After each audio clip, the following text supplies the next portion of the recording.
नमस्कार, आप देख रहे हैं एमसीडी न्यूज़। और एक बार फिर पश्चिम बंगाल की मुख्यमंत्री ममता बनर्जी सीधे केंद्र से टक्कर लेने के मूड में नज़र आ रही हैं। अब ताज़ा जो मामला है वो वैक्सीन पोस्टर को लेकर है।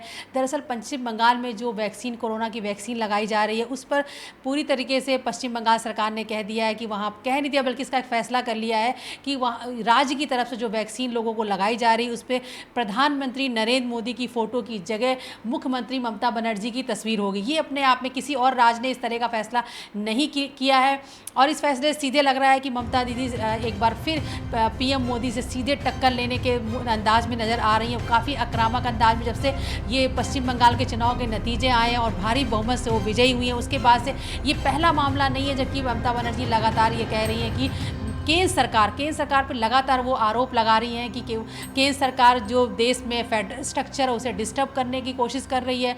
दूसरी तरफ बीजेपी का कहना है कि ममता बनर्जी प्रधानमंत्री पद की गरिमा का सम्मान नहीं कर रही हैं, वो जानबूझकर प्रधानमंत्री पद को चुनौती दे रही हैं। आपको बता दें इससे पहले भी कई ऐसे मामले आए, लेकिन सबसे पहले हम आपसे बात करेंगे कि ये वैक्सीन पोस्टर का क्या ताज़ा मामला। दरअसल जहाँ कहीं भी राज्य में ये पोस्टर, ये जो वैक्सीन लगाई जा रही है उस पर सर्टिफिकेट एक जारी किया जाता है।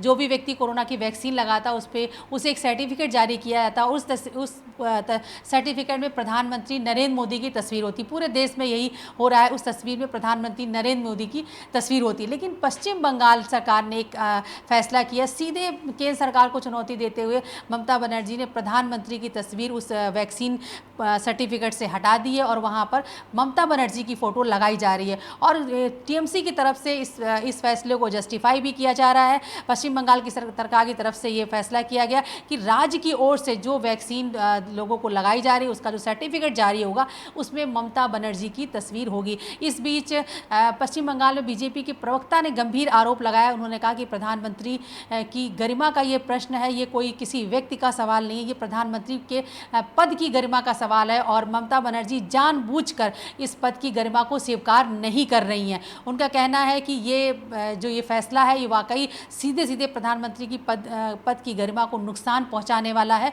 और इससे कोई एक अच्छा उदाहरण देश के सामने नहीं जा रहा। लेकिन ममता दीदी अपने फैसले पर अडिग हैं। आपको बता दें ये पहली बार नहीं हो रहा है, इससे पहले भी ऐसा कई बार हुआ है। जब प्रधानमंत्री अभी हाल में पिछले हफ्ते यास तूफान का जायजा लेने के लिए पश्चिम बंगाल पहुंचे थे तो ममता बनर्जी 30 मिनट लेट पहुंची थी। जानबूझ के कहा, बीजेपी की तरफ से यही आरोप लगाया गया था कि ममता बनर्जी जानबूझकर 30 मिनट लेट पहुंची थी प्रधानमंत्री की बैठक में और प्रधानमंत्री को आधे घंटे तक उनका इंतजार करना पड़ा था। और यही नहीं, केवल ममता बनर्जी देर लेट नहीं पहुँची, उनके चीफ सेक्रेटरी भी लेट पहुँचे थे। उसके बाद केंद्र सरकार ने कार्रवाई की थी और जो चीफ सेक्रेटरी अल्पन बंदोपाध्याय को तलब किया गया था दिल्ली, और लेकिन इसके बाद भी ममता बनर्जी के तेवर कम नहीं हुए। उन्होंने सीधे इस फैसले को भी, चीफ सेक्रेटरी के मुद्दे पर भी उन्होंने सीधे केंद्र सरकार को चुनौती दी थी और कहा था कि उन्होंने चीफ सेक्रेटरी को रिटायर करके सीधे अपना सलाहकार बना दिया था। और उस दौरान जो उन्होंने 31 मई को प्रेस कॉन्फ्रेंस की थी उसमें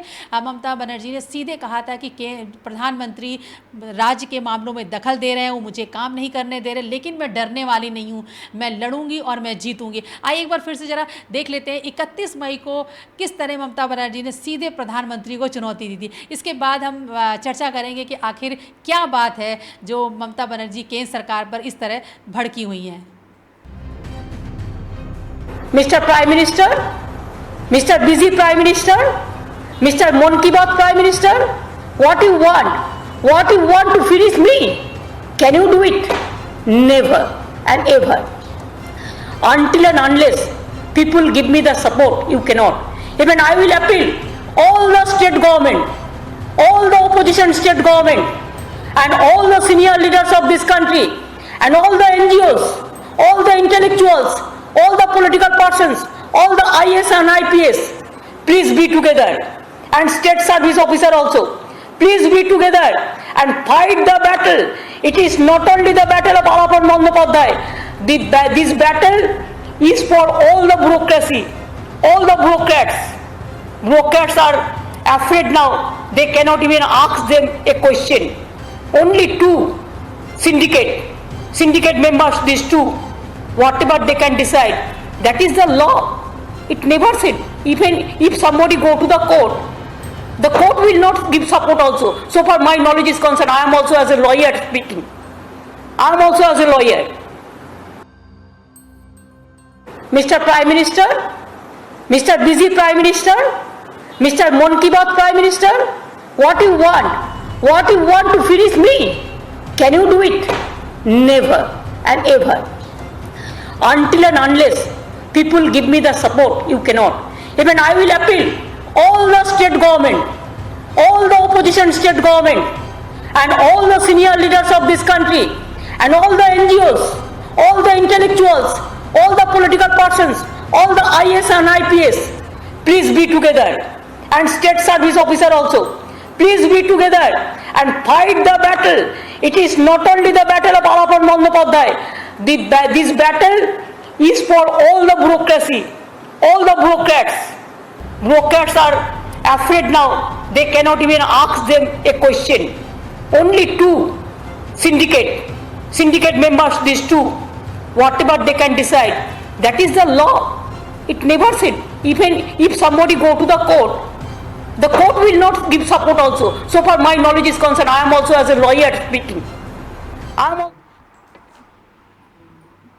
तो ये थी ममता बनर्जी के, आप तेवर देख सकते हैं किस अंदाज में कह रही हैं कि prime minister, busy prime minister, मन की बात प्राइम मिनिस्टर, वो सीधे प्रधानमंत्री को चैलेंज कर रही हैं। और अभी पिछली जो प्रेस कॉन्फ्रेंस हुई थी उसमें उन्होंने और भी कई अहम बातें की थी। उन्होंने कहा कि आज तक हमने ऐसा निर्मम प्रधानमंत्री नहीं देखा। उनका कहना था कि वो हमको काम नहीं करने दिया जा रहा है, जानबूझ के सरकार मुझे बदनाम कर रही है, और ये लगातार उनके तेवर जारी है। इस बीच बीजेपी ने भी गंभीर आरोप लगाए हैं। उनका ये कहना है, आपको बता दें, बीजेपी के प्रवक्ता संबित पात्रा ने एक लिस्ट ट्वीट की है, की थी आज ही, और उनका कहना था कि पश्चिम बंगाल में जो टीएमसी के वर्कर हैं, टीएमसी की तरफ से पैम्फलेट डिस्ट्रीब्यूट किए जा रहे हैं, ऐसे पेपर दुकानदारों को बांटे जा रहे हैं जिसमें कहा जा रहा है कि आप बीजेपी के जो वर्कर हैं उनको सामान ना बांटें, यानी उनको सामान ना बेचें। यानी दुकानदारों से कहा जा रहा है कि अगर कोई बीजेपी का सपोर्टर है, वर्कर है, अगर वो आपके पास राशन खरीदने आता है या कोई अन्य सामान खरीदने आता है तो आप उसको सामान नहीं बेचेंगे। और बीजेपी का आरोप ये है कि ये बाकायदा टीएमसी की तरफ से, टीएमसी पार्टी के आदेश पर ऐसा किया जा रहा है।